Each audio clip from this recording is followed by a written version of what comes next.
to welcome everyone to another episode of the Biz Talk Society, and let's get some introductions going. David, why don't you start us off? My name is David McCall. I'm the president of the Windsor Essex Ontario Small Business Network, and I run Future Evolutions Consulting and Business Strategies. Cynthia? Cynthia Ballard from CB Marketing, specializing in social media marketing and consulting. Is that this a could funny be word? the blooper reel. Oh, things are funny. I'm Sean Santoro. I am a financial services broker with Solomon Financial and recently picked up my mortgage agent license. So now we can help people with lending, loans, mortgages, all across the board. So thank you. Thank you very much. Very good. Who's your connection? Are you through Mortgage Alliance or? No, the mortgage group is my brokerage. Yeah, my brokerage. I guess Yes. would be called. You want to get that right, buddy. You want to get that down. Yeah, So, it is the mortgage group. And so far, again, I like their infrastructure. I like their website. Very good. They've got tons and tons of crazy. Important, eh? Yeah, the back hands office down. is important. Yeah, but if you're talking about them, don't go like this. Don't go brokerage, because that's that's I'm not used to it on this side. Is I always say firm, and so I was about to say That's firm. a word I'm like, I mean, firm would technically be applicable too. I use brokerage a lot, not so much firm, but anyway. My name is Owen Crampsey. I'm a broker of record and owner of Coldwell Banker Essential Realty, and I'm also a mortgage licensed agent with Mortgage Alliance of Canada being my brokerage. And we are here tonight to talk about, actually, we're just here to help people understand what's happening in business and give people advice on business, usually small business.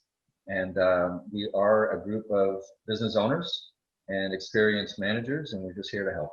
So David, what's our topic for tonight? Well, I think what we're going to talk about this evening is the stress levels that business has, dealing with and not being an entrepreneur, and how you especially with COVID and the situation, how you deal with the stress in your business and your personal life. Maybe give a few tips of how each of our businesses handle those type of things. What we can do for suggest for people's employees, and basically along those lines. Well, this is obviously the most impactful event of our lifetime, any of us, and we have a little bit of a different age of range here in our group, but I don't think any of us has ever seen anything like this that has been just an unknown come into our worlds out of nowhere, So, well, not out of nowhere, out of over there, but we've just been thrown into it and had to deal with it as business owners, just like everyone else. We're on our own a lot of the time. So. Oh yeah, I mean, nobody was anticipating anything. Right. If 2 years ago somebody told me something like this was going to happen, I think they were crazy. Mm-hmm. Well, the funny thing is, people did predict it years ago, and there were movies that predicted it years ago. What's that one? Contagion, I think, was super good movie. Really super good movie with Matt Damon, and freak you out, and so real to life as it is right now. It's just a scary thing, So, and as of the recording of this, the U.S. has experienced over 200,000 deaths because of this pandemic, and it just doesn't it seem to you guys like it's almost like the North American way, including Canada and the U.S. That's why I call it North American, is to just pretty much plod along and do the best with what we got. Yeah. Well, I mean, take it stride. Yeah. Yeah, absolutely. I mean, but there really is, from a business standpoint, you have to look at the situation almost like a day-to-day situation and say, okay, how am I going to deal with things today? What's my employee situation like? There's some businesses are, still have employees off. Some employees aren't comfortable with going back to offices or the restaurant or whatever. So the business has to deal with, the stresses of, filling the employee spots, all the new regulations that the government has. Can't keep up with all the changes all the time. I think what's most important for us to maybe discuss tonight is the uncertainty that this has created. And it's the funny aspect of being an well, entrepreneur meaning business owner, startup, small business, thinking out of the box, not working for another employer. We are people that have chosen to live without a net, no security net. And now we're thrown into this even more insecure world of COVID-19. So it really is worth the discussion to at least maybe even allow people to hear that they're not alone in the regard of the fear and like as I mentioned, the insecurity and the unknown that we're all, and actually as of today they're talking about more cases that are coming out every day.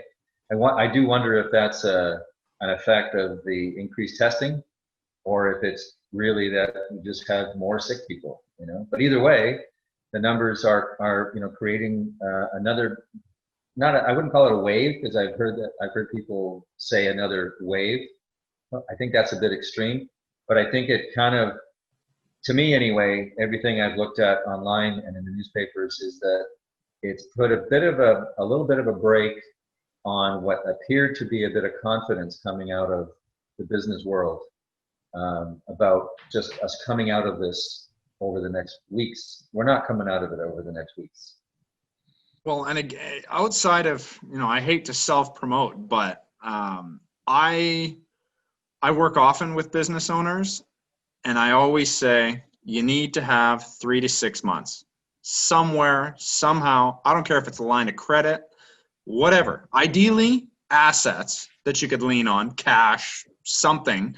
But we always say 3 to 6 months of available safety net in the event that something happens.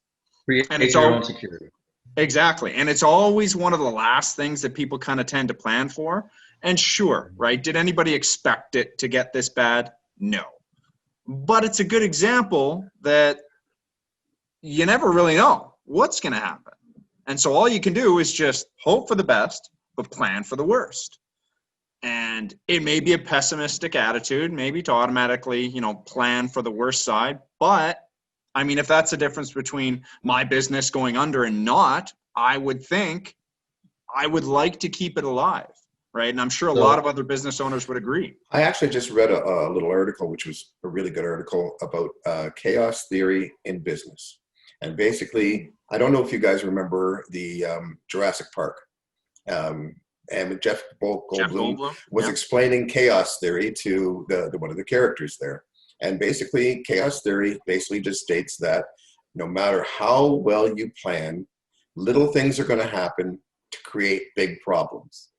So you have to, as you were saying, Sean, you have to integrate the idea into your business plan that things aren't going to go well. So it's not being pessimistic, it's being realistic.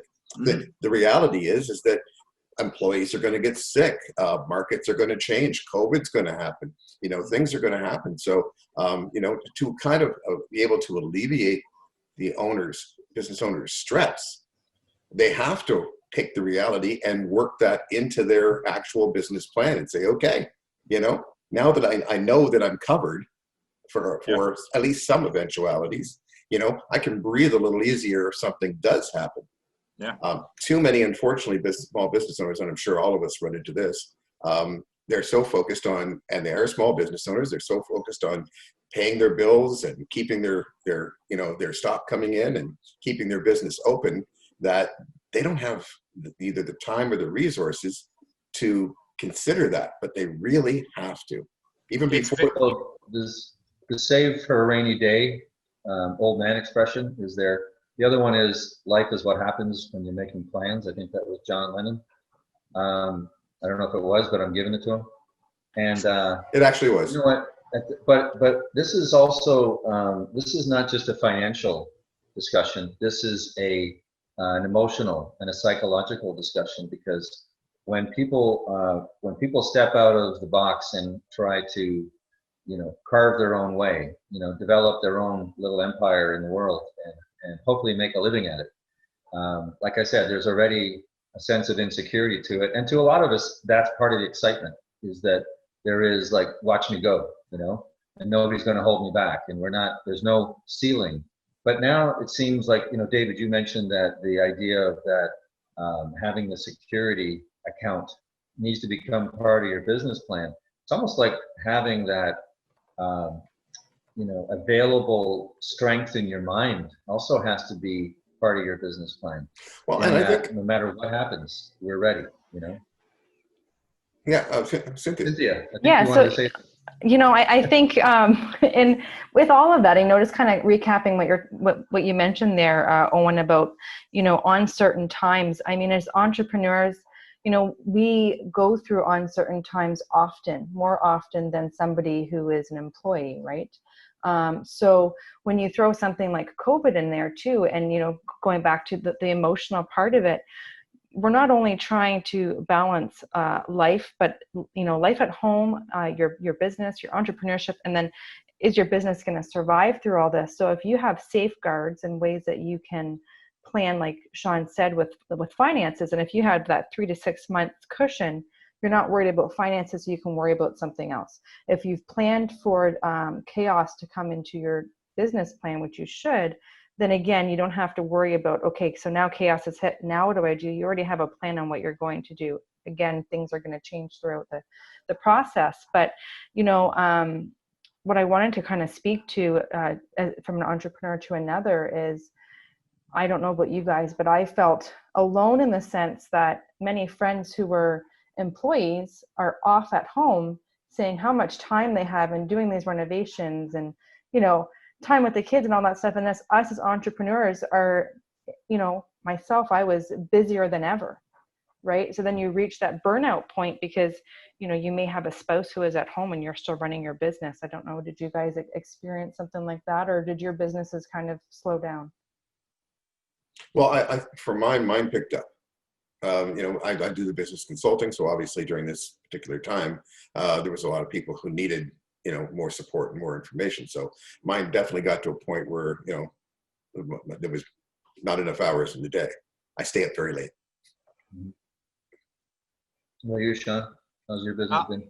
It picked up fairly aggressively in March, April, because again, I was throughout, I'd say the back half of February, when it really started to kind of like show up and it was a little bit more prevalent in the news and like, okay, something's going on, stuff's going on, people are getting, because at this point it hadn't really broken, right? We were like, oh, wow, there's this thing and it's called COVID and there's quite a bit of cases and all that sort of stuff. But yeah, we haven't really noticed it here kind of deal. And right around the end of February and then into March, now the market starts feeling it. And things start going down, and they went down fast. And now we're all looking at it like, holy crap, this is a bit of a thing here. And as the knife was dropping, and I hate to use the term trying to catch a falling knife, actively in my mind, I'm saying, who do I need to call? Who do I need to call? Because they want to buy on discount. Right? That's my job. My job is to make sure I find value. When I see things on sale, it's the time. And so it's not Ghostbusters. No, it's Sean and Santoro. exactly. That's right. And I'm coming. You're there. But that was basically what March was. I got the music if you guys Cue it, man. That's what March was, and April as well, right? It was hate, constantly, and a lot of people, unfortunately, right? Well, I don't have any money saved. It's like, okay, right, that sucks, but hey, my job is just to tell you, like, hey, now is a great opportunity. That's really a question. Yeah. Do you think that what happened has opened people's eyes and smartened people up a little bit about? Well, the ones that I've spoken to and the ones that I've educated since, like, hey, remember when? And there's like clients that I've called and to their credit, I've congratulated them because again, they didn't have to put more money in, right? I'm sure they were scared, but again, logic won the day. It was very clear, like things are down, things are on sale, the world will recover, right? The world will recover or it won't. And if it doesn't, then who cares? And it's all over for us all, right? But more than likely, the world will go on. And sure enough, the world went on. And so I called them up. I'm like, hey, man, remember when, we spoke in March and we chatted back and forth and you put that $15,000 to work right? Great job, because you didn't have to do it. You trusted me, you trusted yourself, and you used logic to make your decisions instead of fear.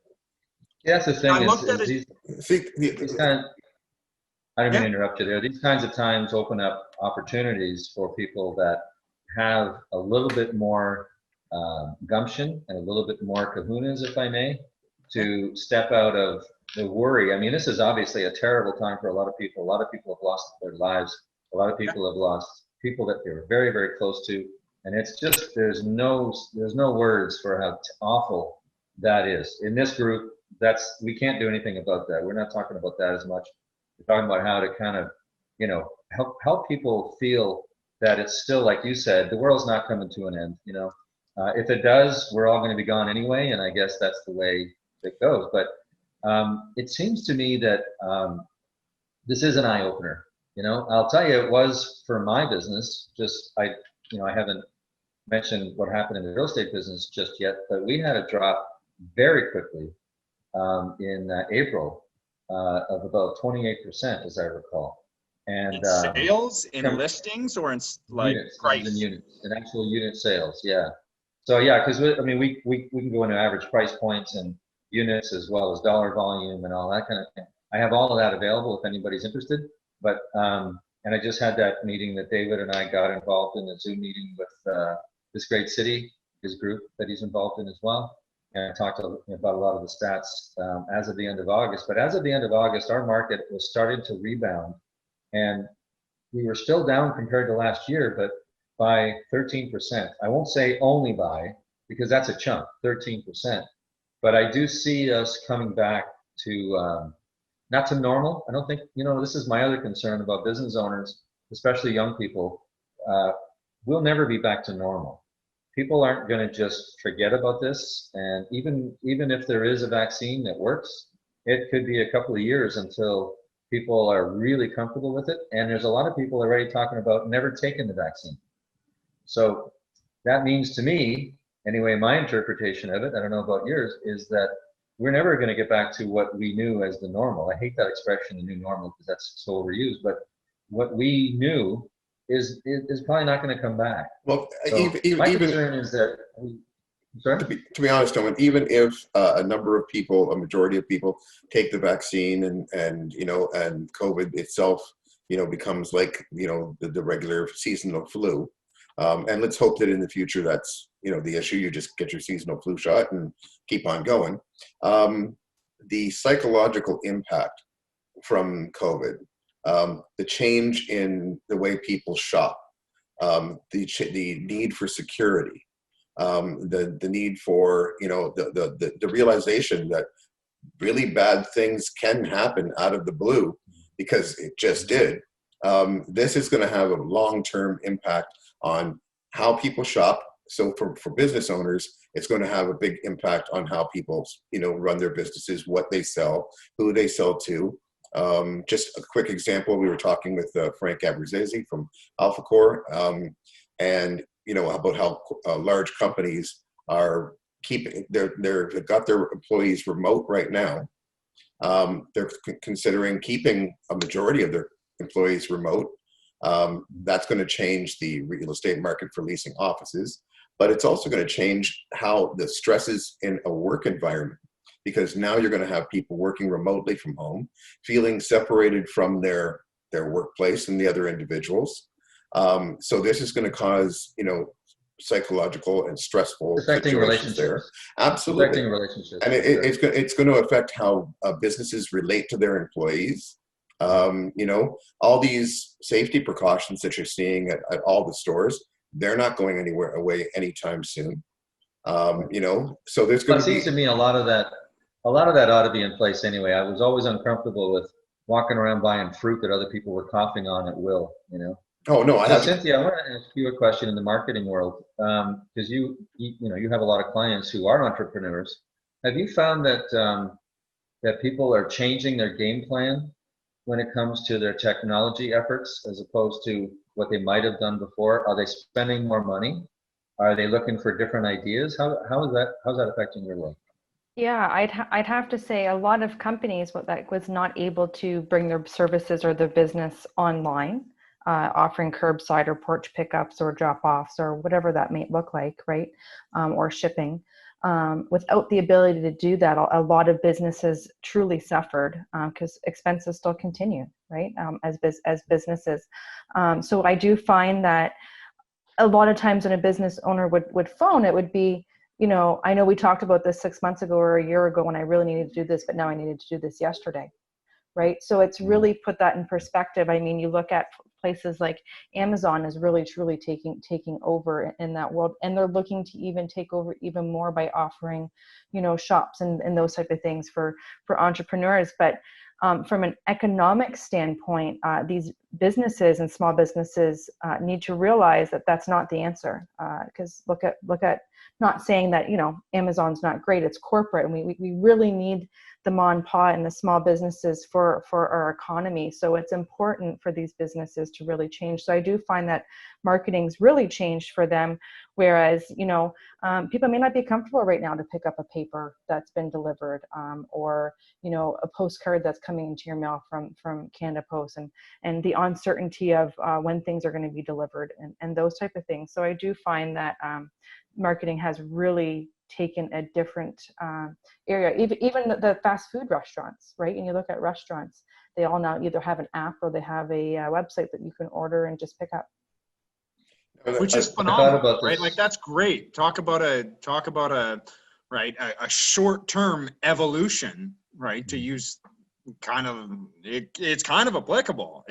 Everyone was forced to, and I don't want to use the word pivot. They were forced to evolve. They were forced to do something that they weren't doing before because they're like, if we don't do this, nobody's going to know, nobody's going to get access, and we're going to die. Like we're going to. Where would we be if this had happened without us having the internet or apps or the companies like Amazon where you can still get your goods, where people that own these businesses we're talking about, even grocery chains, they have made it work to a point that people can still get food, So I don't know. Quick question. I want to go here. We're almost at half an hour, but here's a point to note. By the way, I didn't run out of toilet paper. Good man. Good. Just saying. And I did not walk out with like 25 packs. So a learning lesson. Because you care about other people. Happens again. Because you care about other people. Because I care about other people. And you know what? That was a very interesting math equation in our house because I had our kids do a math equation because after we saw people hoarding the toilet paper, I said, look, we have 5 people in our house. How many rolled toilet paper do we use a month? And if you were to buy that many, how long would it take us to go through it? A few years, really. All I could hear in my head every time I saw people walking out was like that scene from Seinfeld where it's like Elaine and she's in the bathroom and she's like, I can't spare a square. There's not a square to spare. That was the situation. Like people are hoarding toilet paper. Meanwhile, I'm walking out with like apples and like sweet potatoes. And I'm like, you're going to need this. Yeah. You need that. Just saying. Try to, avoid the prunes and enjoy your apples and peanut butter. There you go. Don't worry about the toilet paper. Real quick here though. Anyway, we've discussed. Gotten off track here. We've discussed some of the things potential bad things that have happened. What I'd like to talk about real quick, of course, is how people can deal with some of this stuff. Now we've talked about. Can I make a quick point there, guys? I had a thought, and then we got into the toilet paper world. Was that I think it's really important. It's always been important for an entrepreneur to be ready for anything. Just be ready. Just get up in the morning, have a little fear in your belly, and get ready. I mean, you guys all know that I went through a terrible time in the spring with my brokerage, and we've come out of this beautifully. We're actually just this morning, I gave a deposit on a brand new office that is actually a hybrid, if you will, of good space as well as virtual environment. So I can give people a really good mix of things, and we've got a number of people in the real estate course that are joining us and are committed to us. So I'm going to come out of this just fine. But it's it's really important for people not to just want to stay the course all the time. You know, they need to understand that things are going to happen. Usually not as bad as this, but things are going to happen. You know, you felt like I fell down one time at an open house in the early days of my career and broke my ankle, and that's not good for a realtor. I will say I still work the rest of the open house, but that can happen. You know, I did. I put my leg up and let people come in the door, but that can happen. And who saw that coming? I mean, it was a winter time and there was snow over their, ice on their path. You could see it happening, but I wasn't expecting it. Is my point. So we kind of have to expect the unexpected. And if this isn't a time to teach younger people that, I don't know what is. Well, that's what I talk with a lot of people about. If they're just getting into business, it's the idea of, as I said earlier, work the chaos into your plan, expect it and work it into your plan. If you've already have a pre-existing business, okay, and you haven't, looked at that aspect, you have to now. No, the problem is a lot of businesses, are already in the thick of it. And the stress is already there. They haven't saved the money. Their customer base is down. Their employees are spotty because somebody gets a cough and suddenly they're gone for 2 weeks. Their rent is due and they're getting some support, from the government, but they don't know how long that's going to happen. It's all these unknowns. What I suggest to my clients, to be honest, is to, well, first off, rely on your family, your family and friends, do a lot of talking, get ideas, brainstorm with other business owners, getting together with a group of other business owners who are in the same boat and basically shooting out ideas. We've done that a couple of times with a couple small groups and come up with some really good ideas, that they hadn't thought of. And it's basically jumping in there, looking at the realities of it, looking at what you have, where you need to go, what you need, and trying to figure out the best you can how to get there. Unfortunately, there's at least 6 or 7 businesses recently that have had to close. They just didn't have the support financially, and they didn't have the customer base there right now, and they just couldn't, stay the course. That's a reality of COVID right now. There was an article saying that 60% of restaurants are looking at being in serious trouble if they don't get some. Many of those people need to have a plan B. Absolutely. Maybe their business just won't survive, and maybe that's okay if they have a plan B. Well, the one restaurant we were talking about is that they can't survive the way they are. They just can't. Is one of the big things coming up now out of COVID is micro restaurants, renting out very small locations with only 6 or 8 tables, minimal staff, but owning several of them. So this way you have the size. You can increase the number of restaurants. As your business expands, you can easily fold one up if it's not as expensive. And that's one model that seems to be working. It's working out of Toronto, and some restaurants here are looking at doing that. So it's getting creative. It's looking at the situation and getting creative and saying, okay, let's think outside the box. I can't do this. What can I do? I have a question for Cynthia. Cynthia, throughout this process, what would you say is like the biggest curveball you saw coming in terms of a company that you would have never thought get, and again, poor wording, but digitized throughout this process? Like, what have you seen that you're just like, okay, never done one like that before, but hey. Yeah, actually, a really good example would be an apple orchard. So who would think an apple orchard can go digitally when it's activity based and it's experience that you're selling, right? So at the threat of losing a complete season because of COVID, having to really think about how can we make this digital. So there are some people that are still not open to going out to the orchard to pick up apples, right? So now they offer curbside pickup for their cider, their apples, apple pie, apple fritters, and it's all, Apple fritters. Yes, nice. I prefer to, and that's all Would you say digital. your choice like that went to the core of their business? Sorry? Or I love it. Oh, that's it's great. it's got great appeal. It's got- oh, I thought I missed something. I'm like, or like, why would that matter? I think we've been talking too long here. We're getting.